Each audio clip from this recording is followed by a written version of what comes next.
지난주에 이어서 보면 느헤미야가 잠시 바사에 갔지요. 가서 아닥사스다 왕을 만나고 돌아왔습니다. 12년 동안 총독으로 있다가 이제 한번 출장을 다녀온 것인데, 학자들은 대부분 그 안에 문맥을 살펴볼 때는 그것이 한 해 안에 이루어진 거니까 적어도 비운 것이 1년이 채 되지 않는 이제 한 몇 달 정도일 것이다, 그렇게 보고 있습니다. 그런데 그동안 열심히 개혁을 한다고 했는데 몇 달 만에 돌아와서 보니까 그게 어느새 막 허물어지고 있는 것을 보게 된 것이지요. 참 이런 사실을 보게 되면 좋은 신앙 습관을 들이는 것은 너무너무 힘이 들지만 이게 허물어지는 것은 순식간이라는 것을 새삼 절감하게 됩니다. 오늘 본문은 느헤미야가 아닥사스다 왕을 만나고 돌아온 후에 목격하게 된 세 번째 불법 행위를 보여주고 있습니다. 앞에 내용에서 보면 이 이스라엘 귀한 공동체가 첫 번째로는 이방인인 도비야를 통해서 성전을 부정하게 한 일이 있었죠. 그죠? 4절에서 9절까지. 그리고 그 다음에 10절에서 13절까지 보면 11조를 제대로 드리지 않았습니다. 그래서 성전을 돌보지 않은 그러한 일이 두 번째 불법이었다면, 그것에 이어서 오늘 본문처럼 안식일에 예루살렘에서 장사를 함으로 인해서 안식일의 율법을 범한 것이 세 번째 불법을 목격하게 된 것입니다. 느헤미야는 그래서 우리의 조상들이 습관적으로 안식일을 범한 것 때문에 그렇게 패망했었고, 지금도 자신들이 어느 제국의 종으로 되어 있습니까? 바사의 종이잖아요. 바벨론의 종으로 갔다가 이제 바사의 종이 되어 있는데, 그렇게 우리가 종으로 살고 있다는 그 역사의식을 바탕으로 안식일 준수하는 것이 얼마나 중요한가를 강조하면서 개혁을 계속 이어가게 됩니다. 이렇게 하나님의 거룩한 백성이 해야 될 일의 첫 번째를 보면 우리 15절에서 17절에 나오는 말씀처럼 하나님보다 재물을 소중히 여겨서는 안 될 것입니다. 우리 15절에서 17절 쭉 읽었었는데요. 앞에 성전도 정화하고 레위인들이 고향으로 돌아가서 농사 지으러 가고 이렇게 했을 때 다시 그것을 다 회복을 시켰습니다. 백성들도 그런 걸 보고 다 11조를 다시 드리기 시작했었지요. 그리고 보니까 이제는 이 백성들이 아무런 가책 없이 아무 일도 없었다는 듯이 그냥 안식일을 쉽게 범하고 있는 것을 보게 된 것이지요. 안식일에 술틀을 밟고 곡식단 운반하고 포도주와 짐을 지고 예루살렘에서는 막 음식물을 팔고 하는 것을 보게 된 것입니다. 심지어는 이방인인 두로 사람이 그 성 안에 들어와 가지고 예루살렘에서 물고기도 팔고 다양한 물건들 파는 것을 보게 된 것이지요. 자, 여러분, 이렇게 되면은 어떻게 됩니까? 하나님의 백성인 이스라엘 백성이나 이방인들이나 하나도 다를 게 없다는 그런 얘기가 되는 것 아니겠습니까? 그래서 느헤미야는 오늘 말씀해 보니까 17절에 모든 귀인들을 꾸짖어 이렇게 했습니다. 그래서 뭐라고 하느냐? 너희가 어찌 이 악을 행하여 안식일을 범하느냐?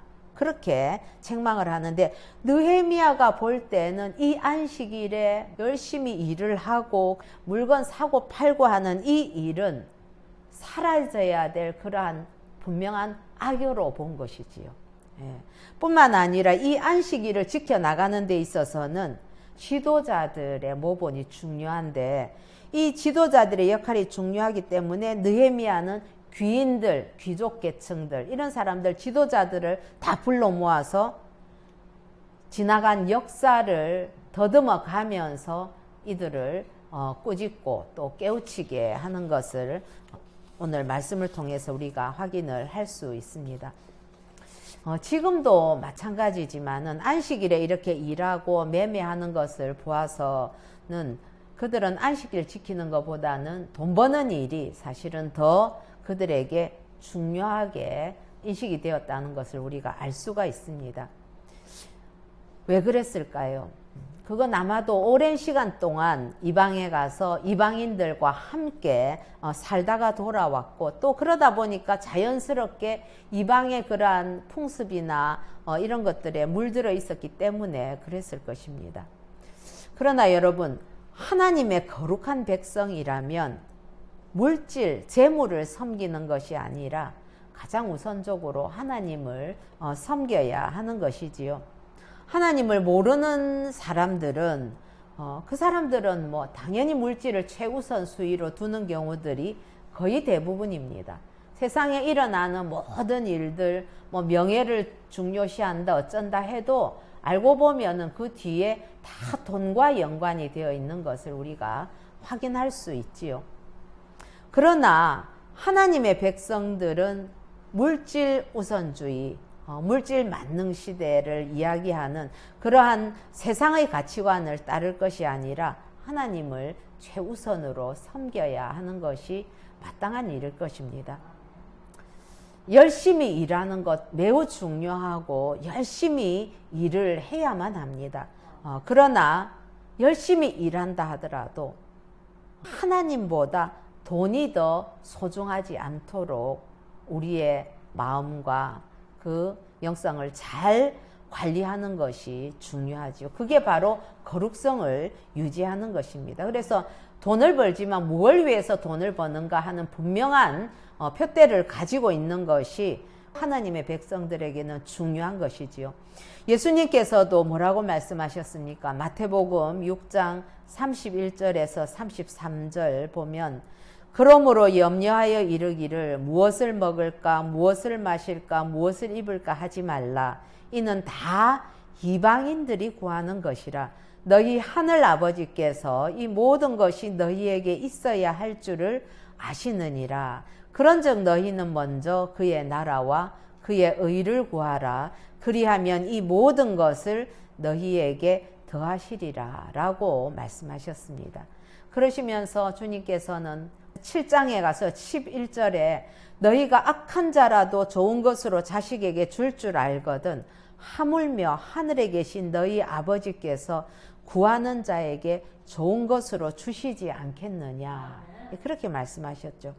여러분, 주님께서 우리에게 주신 이 말씀 늘 기억하시면서 물질로 인한 어떤 염려와 근심에서부터 믿음으로 자유함을 누리시는 저와 여러분 되기를 예수님의 이름으로 축복합니다.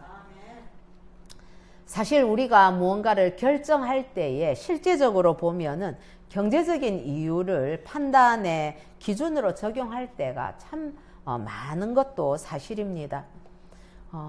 그리고 우리가 신앙생활을 게으르게 한다든지 아니면 거룩하게 구별된 어떤 삶을 살지 못하는 이유 중에 하나도 보면 하나님을 모르는 사람, 우리가 볼 때는 불신자들, 그러한 사람들의 가치관에 오히려 영향을 받아서 경제적인 이득을 먼저 계산하다 보면 우리가 잘못된 판단을 할 때가 많이 있지요. 그러나 하나님 외에 다른 어떤 것들을 중요하게 생각하는 가치관은 하나님의 백성에게는 마땅히 그건 합당하지가 않은 태도이지요.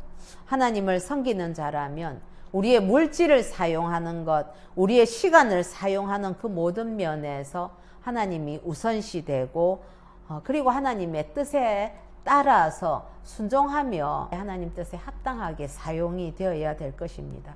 왜냐하면 우리의 소유와 우리의 시간을 하나님 앞에 드리는 그것은 하나님이 나의 주인이시다 하는 그러한 신앙 고백의 한 표현이 되기 때문에 그런 것이지요. 오늘 하나님보다 재물을 소중히 여기지 말아야 한다. 이것은 우리가 신앙인으로 살아가면서 늘 깨어서 우리 자신을 경계해야 될 아주 중요한 부분이라는 것을 다시 한번 점검하는 기회가 되기를 바랍니다. 두 번째, 거룩한 하나님의 백성들이 해야 될 일은 거룩함을 지키기 위해서 18절과 19절에 보면 이제 문을 닫으라 그렇게 우리에게 가르쳐 주고 있습니다. 자, 우리 18절과 19절 같이 한번 읽어 보십시다. 시작. 너희 조상들이 이같이 행하지 아니하였느냐? 그래서 우리 하나님이 이 모든 재앙을 우리와 이 성읍에 내리신 것이 아니냐? 그럼에도 불구하고 너희가 안식일을 범하여 진노가 이스라엘에게 더욱 심하게 임하도록 하는도다 하고, 이 안식일 전 예루살렘 성문이 어두워 갈 때에 내가 성문을 닫고 안식일이 지나기 전에는 열지 말라 하고, 나를 따르는 종자 몇을 성문마다 세워 안식일에는 아무 짐도 들어오지 못하게 하였으므로. 예. 느헤미야는 그렇게 얘기를 합니다. 조상들이 그렇게 안식일을 지키지 않고 그래서 하나님의 심판을 받아서 포로로 갔고, 그 다음에 예루살렘도 이렇게 다 파괴가 되었던 건데, 어떻게 조상들과 똑같이 안식일을 범하면 우리에게 더 큰 재앙이 있을 것 아니냐, 그렇게 책망을 하는 것이지요. 특별히 거룩함을 잃어버린 하나님의 백성에게는 하나님께서 마땅히 징계를 하시게 되는 것이지요. 이스라엘 조상들이 어려움을 겪었던 이유도 마찬가지로 하나님의 말씀, 그것을 가볍게 여겼기 때문이었습니다. 그렇습니다. 하나님께서 거룩함을 잃어버린 그 이스라엘 백성을 포로 생활 중에서 구원하셔서 가까스로 회복을 시켰는데, 또다시 율법을 어기고 타락하게 되면 이러다가는 정말 더 큰 일을 우리가 당하겠구나 하는 것이 느헤미야가 가졌던 위기감인 것이지요. 예. 이건 영적으로 깨어있는 지도자이기 때문에 이러한 문제에 대해서 굉장히 심각하게 위기라고 받아들였던 것입니다. 이렇게 깨어있는 지도자가 참 절실하게 우리에게도 요구되는 것이지요. 이렇게 안식일을 지키는가 하는 이 여부는 사실 하나님의 백성으로서는 율법 준수를 하느냐 안 하느냐 하는 그런 판단의 대표적인 기준점이 되기도 했었습니다. 그리고 이어서 느헤미야는 경고만 하는 것이 아니라 장사하려고 안식일에 찾아오는 그 이방인들을 막기 위해서 특단의 조치를 행합니다. 안식일 전날 저녁부터 성문을 닫아 놓기로 결정하고 부하들을 시켜서 문을 지키도록 한 것이지요. 이렇게 분리시킨다는 것, 이거 굉장히 중요한 것이지요. 우리는 세상 가운데 살다가 보니까 사실 세상 사람들을 늘 만나게 됩니다. 그리고 우리가 복음을 전해야 될 대상들도 세상에 있는 사람들이기 때문에 우리가 그들과 손절하면서 살 수 있는 것은 아니죠. 그건 옳지 않습니다. 그러나 우리가 적어도 세상 사람들과 아무 생각 없이 어울리는 것에 대해서 경계하지 않는다면 그건 참 문제가 있는 것이지요. 예. 의외로 그런 문제에 대해서 심각하게 생각하지 않고 또 아무런 거리낌 없이 생각하는 경우들도 우리가 많이 보게 됩니다. 왜냐하면 인간관계는 폭이 넓어야 된다. 그런 게 우리 인생에 있어서 중요한 문제이다. 그러면서 상대편으로부터 우리가 어떤 영향을 받게 될 것인가에 대해서는 별로 생각지 않는 거예요. 엄밀히 말하자면 아무나 만나도 된다고 생각하면서 어떤 그 만남에 대한 그 대상에 대한 두려움을 갖지 않는 것, 이것은 제가 생각할 때는 그건 참 어리석은 생각이다라고 저는 생각을 합니다. 나만 신앙을 잘 지키면 되지. 저도 늘 그렇게 생각했는데 사람들과 관계하다 보니까 그게 아니더라고요. 예. 그래서 나만 잘 지키면 돼. 내가 누구를 만나도 상관이 없어. 라고 하는 이러한 태도는 제가 생각할 때는 그거는 하나님 앞에서 자칫 잘못하면 교만함이 될 수도 있고 또 우매한 태도다. 그렇게 생각을 하는 것이죠. 왜냐하면 누구를 만나는가 하는 문제는 우리 인생에 있어서는 매우 중요한 지표가 되기 때문에 그렇습니다. 그래서 거룩한 삶을 살기 위해서는 악한 영향력을 차단을 하고 하나님 품 안에 거하는 것, 그 하나님의 그 바운더리 안에 우리가 들어가는 것이 지혜롭고 어쩌면 우리 한계를 스스로 인정하는 겸손한 태도이기도 합니다. 또한 우리가 18절에 그 말씀을 통해서 받는 교훈, 우리 18절에 보면은 그럼에도 불구하고 너희가 이전의 것 생각하지 않고 도로 더 악을 행하는구나라는 그러한 그 말씀을 통해서는 우리가 어떤 사고라든지 재난을 당했을 때에 그 원인을 찾는 것이 중요하다는 것을 이 느헤미야를 통해서 우리가 배우게 되는 것이지요.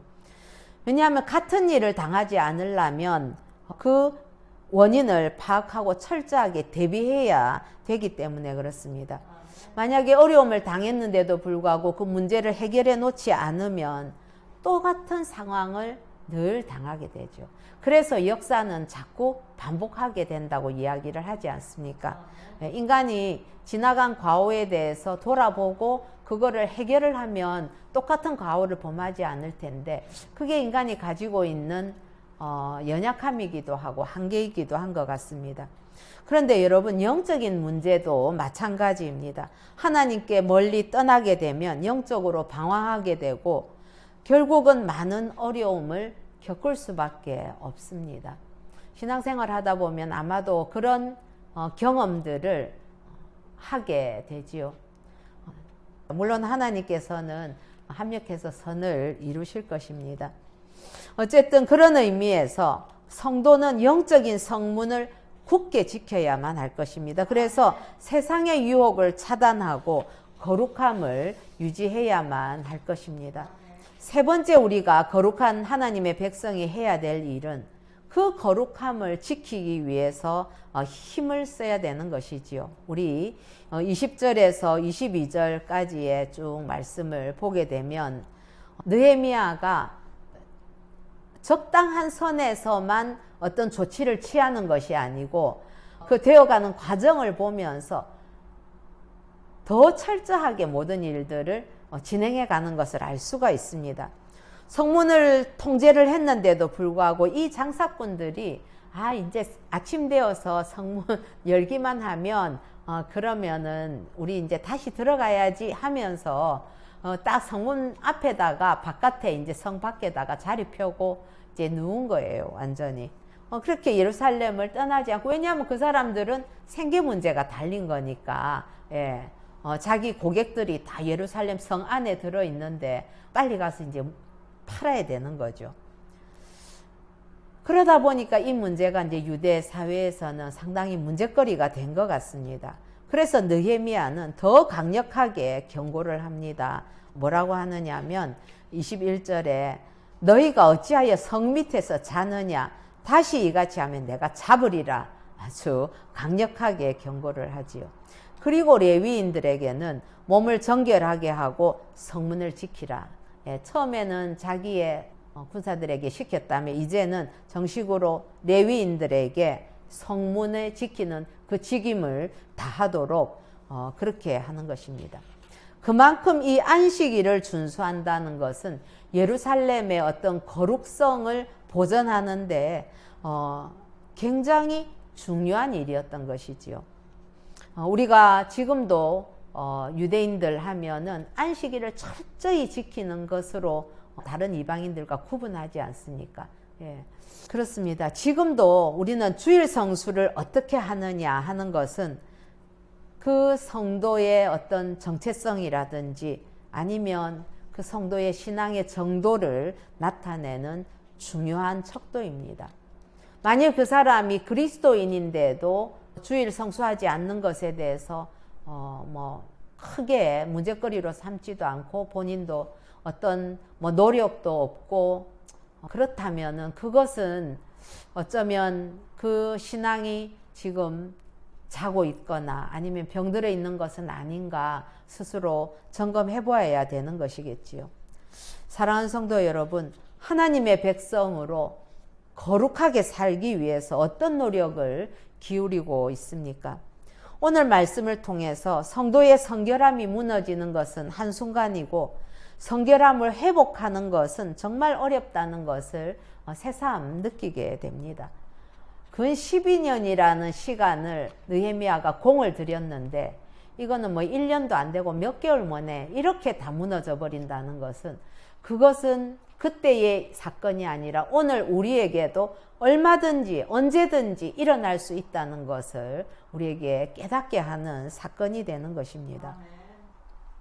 지난 토요일이었던 걸로 기억을 하는데요. 단톡방에 예배에 관한 영상을 하나 올렸습니다. 지금 교계에서는 이 언택트 시대를 지나가면서 어떻게 이 예배의 거룩성이나 이 예배의 본질을 훼손시키지 않고, 교회도 마찬가지고 성도도 마찬가지고 이걸 어떻게 지켜낼 것인가 하는 게 굉장히 심각한 문제로 인식을 하고 있습니다. 거기에 보면은 불편한 진실이 담겨 있습니다. 그 영상 저도 이렇게 보면서 참 많이 도전을 받게 되는데, 그 영상 보신 분들은 조금 불편하기도 했을 거예요. 왜냐하면 가정에서 이제 예배를 드리게 되는 경우들이 생기면서, 사실은 가정에서 예배 드린다는 건 교회로 이렇게 나오는 것보다 하나님 앞에 집중하기가 더 어려운 환경이지 않습니까? 그래서 더 많은 준비가 필요하지요. 예배를 드리기 위해서 마음은 자꾸 해이해지는데 그 마음 붙들어다가 바른 자세로 그렇게 예배를 드리려고 하니까 그게 쉬운 일이 아니고, 특별히 그런 예배 드리는 걸 통해서 자녀들에게 그 모습이 그대로 전수가 될 거거든요. 그렇게 되다 보니까 이제 아이들도 예배는 이렇게 편하게 드려도 되는 건가, 이런 생각을 할 수 있다는 거죠. 이게 사실 우리가 심각하게 당면한 문제이기도 합니다. 그래서 거기 보면 그 외국인들이 이제, 그건 뭐 지금 전 세계가 마찬가지란 얘기죠. 외국인들이 침대에 딱 기대고 누워가지고 자기가 이제 원하는 목사의 설교만 다 골라서 듣는 거를 예배를 드린다고 그렇게 퉁을 친다 이러지 요새. 그런 식으로 생각을 한다든지, 그런 것들은 자칫 잘못하면 늘 우리도 그런 오류에 빠질 수 있다는 것을 경계하는 그런 영상이었습니다. 왜냐하면 인간은 누구나 할 것 없이 편안한 것에 너무 쉽게 길들여지기 때문에 그렇습니다. 오늘 그 안식일 준수에 관한 문제는 정말 이 언택트의 시대에 우리가 어떻게 예배의 본질 또 성도의 거룩성을 지켜내느냐에 대한 아주 강한 도전을 우리에게 주고 있습니다. 마음은 믿고 있다. 제가 물어보면 많은 사람들이 신앙생활 하다가 중도에 그만둔 사람들은 나는 마음은 믿고 있어요, 그렇게 말하는 사람들 많거든요. 그런데 요즘과 같은 시대에 그래, 나는 직분도 있어, 세례도 받았어, 그리고 난 내 마음은 하나님을 믿어 라고 그렇게 안일하게 생각했다가는 이런 시대적인 상황 속에서 그야말로 신앙 다 팔아먹기 십상이라는 거죠. 그런 의미에서 우리가 형식을 갖추고 우리의 태도를 갖추는 이런 문제는 우리의 마음을 담아내는 아주 중요한 그릇이라는 사실입니다. 특히 젊은이들은 우리가 이러한 편리함 이런 것에 스스로 길들여지지 않도록 하는 것이 중요하고, 우리는 그런 영상을 제작하지 못했지만 그 홍보하는 영상으로 이제 예배 시간이 딱 되면 온 가족들이 예배 갈 때처럼 다 옷을 갖추어 입고, 그리고 TV 화면 외에는 다른 어떤 잡다한 것들은 다 정리를 하고 성경책을 딱 펴고 자녀들과 함께 예배드리는 모습, 이런 것들을 막 이렇게 보여주더라고요. 그게 가정에서 예배드리는 것이 얼마나 더 영과 진리로 예배드리기가 힘든가 하는 것을 이야기하는 것이지요. 그러나 가정에서 예배드린다고 해서 그러면 그 예배가 아니냐, 그건 아니죠. 교회에 나오든 가정에 있든 우리의 영과 진리로 우리의 심령을 다하여서, 마음과 뜻과 정성을 다하여서 하나님께 경배한다면 그 예배를 하나님께서 받으실 것입니다. 그것을 지켜내기 위해서 우리는 치열한 싸움을 해야만 하는 것입니다. 여러분들 새해에 아마 새 다짐들을 다 하셨을 것입니다. 우리 매일마다 매 순간마다 하나님 앞에서 우리 자신의 모습을 돌아보십시다. 경건하고 거룩하게 살기 위해서 구체적으로 어떤 노력을 내가 하는가 늘 점검하는 것이 필요합니다. 교회에서는 주일 예배, 수요 예배, 또 성경 공부, 우리 지금 마태복음 하고 있지요. 그 다음 성경 읽기, 큐티 나눔, 영상으로 큐티 나눔 하는 것을 지금 화요일과 금요일에 하고 있습니다. 우리가 이렇게 거룩성을 유지하기 위한 여러 가지 장치들을 교회에서 이것을 두고 있는데 여러분들 이것을 정말 사모하는 마음을 가지고 열심히 참여하시기 바랍니다. 그래서 정말 진정으로 복이 있는 하나님의 사람은 목사님 그때 첫 주에 설교하신 것처럼 예배 드리는 일과 하나님의 말씀을 사모하는 일에 열심을 내고 그리고 하나님의 의를 이루면서 이웃과 나누는 삶을 사는 성도가 진정으로 복 있는 사람이 되는 것이지요. 그렇게 신앙과 우리의 삶이 하나가 될 때에 그때의 세상에 있는 사람들도 우리를 향해서 야, 저 사람은 진짜 그리스도인이야. 그렇게 말을 할 것입니다. 사랑하는 성도 여러분, 하나님께서는 자기 백성이 세상과는 구별된 삶을 살기를 원하십니다. 거룩한 하나님의 백성으로 살기 위해서 우리 자신을 돌아보고 늘 말씀에 자신을 비추어서 말씀에서 벗어난 것이면 하나씩 하나씩 고쳐가는 저와 여러분 되기를 소원합니다.